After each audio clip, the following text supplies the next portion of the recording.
What if your DNA was the next big battlefield? The BIOSECURE Act just might be the front line. Welcome back to Beyond the Bill Number, where we break down legislation shaping our world with a dash of context and a little bit of wit. I'm Sarah, and here with me today is Stephen, and we are talking about something that's part national security, part healthcare, and a whole lot of drama. The BIOSECURE Act. Stephen, are you ready to dive into this biotech battle royale? Ready and armed with facts as always, Sarah. Let's get into it. This issue as a whole, genetic testing, genetic data, these are things that have kind of been around in our culture, especially here in the States for a while with 23andMe. I remember my dad did it and he was like, oh, we have all this family in Norway. And I was like, we knew that, but okay, good to know. But I think he went and visited some of them. So like there are really cool pieces of it. But as the years have gone on, it's just kind of turned into a mess. And I think it's one of those things that is really common here, especially for countries that are operating in the U.S., where people consent to things that they don't realize they're consenting to, or they don't realize the gravitas of what they're consenting to. And it's really kind of become quite an issue here of what kind of impacts it can have on your family, your health, your life, your ability to get life insurance. And also there's privacy concerns up the wazoo. So Yes, it is. It's the history of genetic testing is very interesting. So it used to be maybe about 10 years ago or so. It was an immensely expensive, difficult thing to do. It took a long time. It could cost anything up to like $1 million to actually figure out a genetic code and so on. And then there was this revolution in the technology, really, which massively brought it down. It went down from like $1 million to $10, and it would only take you half an hour rather than a month. And so all of a sudden, everybody could do it, and that's when these companies started springing up, as well as, of course, revolutions in anthropological testing and so on, able to the ability to actually test ancient bones, which is quite remarkable. That you could take an ancient bone from hundreds of thousands of years ago and figure out, put together the DNA, and then actually analyze that person, and it's completely revolutionized our understanding of anthropology and the history of the human race and everything as well, which is all very exciting. But yes, there's two elements to this, aren't there? There's two sides to it. There's the very serious side, which is getting tested to find out whether you have a particular genetic predisposition to a particular disease or condition, and is that hereditary? Are you going to pass it on to your kids? Is it something you might inherit from your parents? That kind of thing. And then, as you say, the more sort of frivolous side of it, which is let's figure out my genetic origins and where I came from and so on. And they both have the very, very different sort of ethical issues and sort of things going on there. But on the more frivolous side, I don't know that much about it. I've certainly never done it, so I've got no idea. I suspect that if I tested my ethnic origins, it would come back as generic white British, basically. I don't have that much exciting in my past. But I remember reading this one book a while ago about this, which was written by a geneticist who was extremely disparaging about these and saying that the methodology they use to actually figure this out is entirely spurious. And they're not really telling you anything that's particularly interesting. I can't remember exactly what it was, but it's basically that all they're doing is they're comparing your DNA broadly to a database of other DNA, and then saying, okay, so people in Scandinavia tend to have this kind of thing, so therefore you're probably 12% Scandinavian. But it's not very scientific. It's not very sort of rigorous. Well, and what's interesting is I feel like so much stuff here starts as this kind of fun thing. I remember when it first came out, everybody was so excited about it. And, there was obviously all the drama of like, oh, your dad's not really your dad, or you have five, half siblings floating around out there, stuff like that, which was kind of that drama. And that obviously outed people. And there was people that, didn't consent to being tracked like that. But here we are. And then I feel like as time has gone by, we've seen really interesting things. The origins of this and anthropological testing, there's so many cases where they're like, wow, DNA testing made us identify this Jane Doe from 50 years ago. There was just a case like that in Colorado, I think in the last few months. And there's also people like the Golden Gate Killer got caught, and, it's a really old man at the end of his life. If you hadn't have had this testing, the guy probably would have never been caught for, all the atrocities. But then when all those stories started coming out, people were like, wait, whose DNA are they testing and how are they getting access to this? Yes, And that's when I feel like exactly. things kind of started unwinding a little bit. And then after that, I was hearing about how you have to be really careful when you decide to get this testing because these companies are selling your genetic data to third parties. And oh, hey, life insurance companies were like, oh, it'd be really good to know if somebody is going to have MS or is likely to have MS, and we can deny them or hike their deductibles up or whatever it is. And so then people started getting really high deductibles or denied for life insurance because of genetic data that these companies had access to that these people obviously did not want them to have access to. And so it's a pretty big mess. It is. I mean, so 23andMe is one of like these companies, and really the front runner, the really big sort of poster child for this movement. There was a massive company going stratospheric. Its stock price soaring just a few years ago, and now it's on its knees and it's on its way out really. And the reasons for that are manifold, but certainly those privacy concerns that you mentioned are forefront here. Now, it's important to know, of course, that the company itself, 23andMe, say that that's all nonsense, that it protects your data and that it's all confidential and so on. But you do worry because one of the reasons the company's failing is it doesn't really have a good business model. It takes a little bit of money from you when you do that, but there's no real comeback to it. And I think one of the things that they aim to do was to take all of this genetic data they gathered, anonymize it. Very clear that it will all be anonymous, but then use it for medical research because obviously Yes. they have one of the world's largest databases of genetic material there that can be used. But it's difficult to make money out of that, and it's a very long-term thing. So yes, maybe in 20 years' time they'll start making money out of it, but they're not at the moment. So they are really Right. struggling. But I think fewer people are using it now because of these concerns about handing over your genetic data and where is it going and how is it going to be used, and particularly when it comes to insurance, medical insurance or life insurance and so on. That's a genuine concern, isn't it? I mean, there's also if you look at the more serious side of it, there's more sort of esoteric ethical issues, such as if a doctor comes to you and says, well, at some point in your life you have a particular predisposition for this particular disease, you may well want to know that so that you can set your lifestyle up to sort of mitigate against it, look out for warning signs and things. But on the other hand, you then have to go through your whole life worrying about whether you're going to get this horrible disease.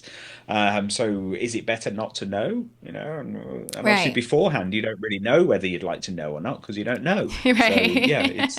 it's It's also like, are you going to just go blow it all? I don't know if you've ever seen the movie Last Holiday with Queen Latifah, but she falls at work and the machine that scans her brain has an issue and she gets diagnosed with a life-ending tumor, but she's actually totally fine. And she goes right. to the Swiss Alps and does all this stuff. It's one of my favorite movies because I love Queen Latifah. And then, it all Yeah, turns out yeah. good and Ice Cube is her boyfriend and, you're like, this is what I need. Right. But the other thing I was going to say too is even if everything that they're doing is above board, when you truly anonymize things, it can't be truly anonymized because there has to be some database somewhere that maintains that mapping of that data is yours because you care about that. You care about what your data is. And there's attacks, there's breaches, there's all these things. Even if Exactly. everything wasn't hokey, there's still hokey stuff that happens and it happens every day. Exactly. Do you trust them that their security is good enough? And is any security really good enough these Exactly. days? Yeah. Exactly.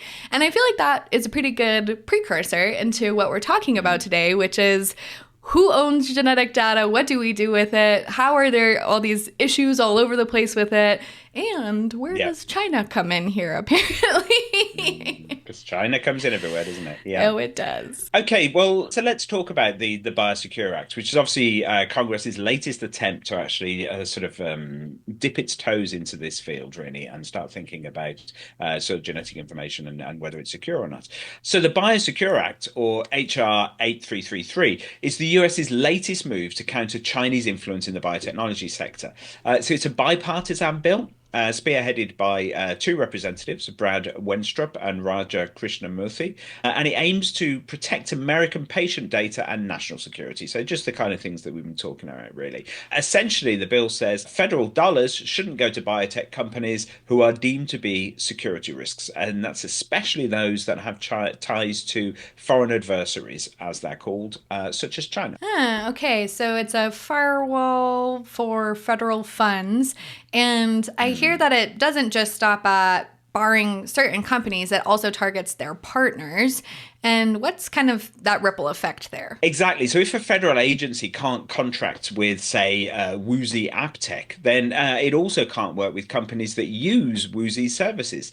So that could send sort of shockwaves through the entire biotech supply chain, which is obviously quite complicated, and force a lot of US companies to rethink their partnerships. All right, well, that sounds like a lot of consequences that might be intended or unintended as our theme is going this year. And let's talk a little bit about why this bill even exists. So supporters like Representative Krishnamurthy are painting a pretty chilling picture. Chinese companies weaponizing our genetic data, but how real is that threat? Well, it's not just fear mongering. Chinese law does require companies to share data with their government, as we know from looking at various other bills. And some biotech firms do have known ties to the People's Liberation Army. So it raises genuine concerns about genetic data being used for espionage or even to create bioweapons. Okay, bioweapons. That is Yeah, straight out of a bioweapons. sci-fi thriller. How does that actually work? Well, it is a little bit science fictional at the moment, but there is real science there as well. So the idea is that sensitive genetic information, like data from blood tests, could theoretically be used to develop targeted bioweapons, or even to gain insights into population health vulnerabilities. Critics argue that it's better to act now before any real threat materializes. So you could see, for example, a malign actor, and there are a number of sort of fictional books about this where you can develop a virus or some other kind of disease that will just target certain people. So it will just target particular ethnic groups or nationalities and so on. And so certain people would be more resistant to it. So you could actually use it then as a weapon to attack a particular population. I feel like I see that almost every other week on my TV shows. Yes, yeah. On the flip side, not everyone is convinced that this bill is the answer. So Representative Jim McGovern, for instance, has been really vocal. And what's his beef with the BIOSECURE Act? Well, he argues that the bill's approach is too scattershot, really. He called it a whack-a-mole problem. So companies could just rebrand to dodge these restrictions and change their name and so on and just move on. And there's no way the legislation could be nimble enough to actually keep up with that. But he's also really concerned about naming specific companies without a thorough investigation or any kind of proper sort of process. He said it sets a really bad precedent, and it does come across more like a sort of a political move than a strategic one. You're targeting certain companies. I mean, he pointedly notes that condemning a person or organization without due process is more something that you expect to see in a country such as China rather than in the land of the free. And it certainly is very rare to name actual companies in legislation like this. I mean, we spoke a while back about the TikTok ban, which obviously was naming the company TikTok, and that's another example of it. But it is very, very rare for primary legislation of this kind to actually name individual companies, and it does feel uncomfortably like replacing the correct judicial process with a political. Okay. Well, and he's not really alone in these concerns. The healthcare executives are also pretty worried about this, right? Exactly. So Umar Hayat from Gladius Therapeutics, which is a great name for a biotech company, Gladius Therapeutics, thinks that this is more about politics than real security risks. So his argument is basically biotech innovation thrives on global collaboration. And so for the US to cut off ties with Chinese companies, and remember, it's not only China, it's other countries as well, could really slow down breakthroughs in critical areas like cancer research. And speaking of Chinese companies, how are they responding to all of this? I can't imagine well. No, they're not particularly chuffed. I think it's fair to say. So one of the companies targeted by the bill is BGI, and they push back really hard, saying they don't even handle personal patient data in the US. Their COVID-19 test, for example, just analyzed viral RNA and not human DNA. So they're framing this as a misunderstanding blown out of all proportion and feel that they're probably being a little bit victimized purely because they have connections with China. That's interesting. So they're essentially saying, hey, we're not the bad guys here. But do you think that argument holds water? How do we even know that? Well, it's complicated. I mean, it does seem at the moment that they're probably not doing anything malign or nefarious. But while they might not be accessing US patient data now, the concern is what could happen in the future, given China's legal system. So critics argue that it's better to err on the side of caution. Okay, so let's zoom out a little bit. This isn't just about specific companies, even though it definitely is a little bit targeted. It's also about this bigger picture of U.S. China relations and the future of biotech. What are the broader implications if this bill does become a law? Well, for starters, we'd likely see a major reshuffling of pharmaceutical supply chains. So countries like India and Ireland could become the new hubs for manufacturing. But there's a trade-off. Disruption to the pipeline could delay drug development and increase costs. And let's not forget that the pharmaceutical industry is massive and increasing all the time. And that this idea of the cutting edge research, developing the treatments of the future is absolutely crucial. And the US is a major player, as it is in many fields, but a major player in this field. So sort of ceding that control to other countries, particularly countries like China, does seem a little bit dangerous. And what about the scientific collaboration piece of this? That seems like kind of a big piece. Well, absolutely. And it's the $1 million, literally $1 billion question, really.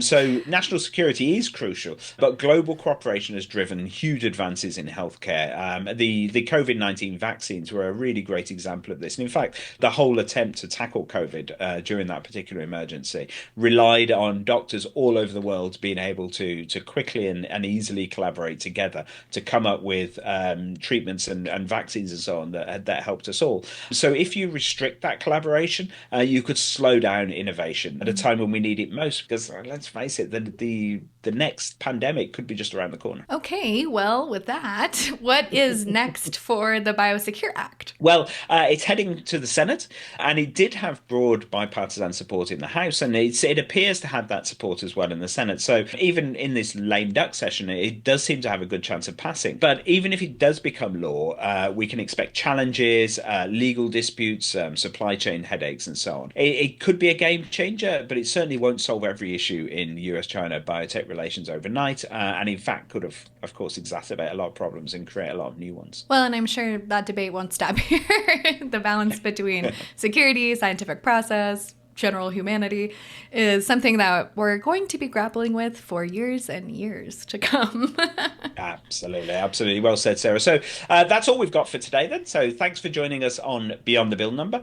Be sure to check out the full issue voter analysis for even more insights. And don't forget to subscribe, rate, share the podcast, comment anything that you would like to hear us talk about. And until next time, stay curious and keep questioning the bills shaping our world.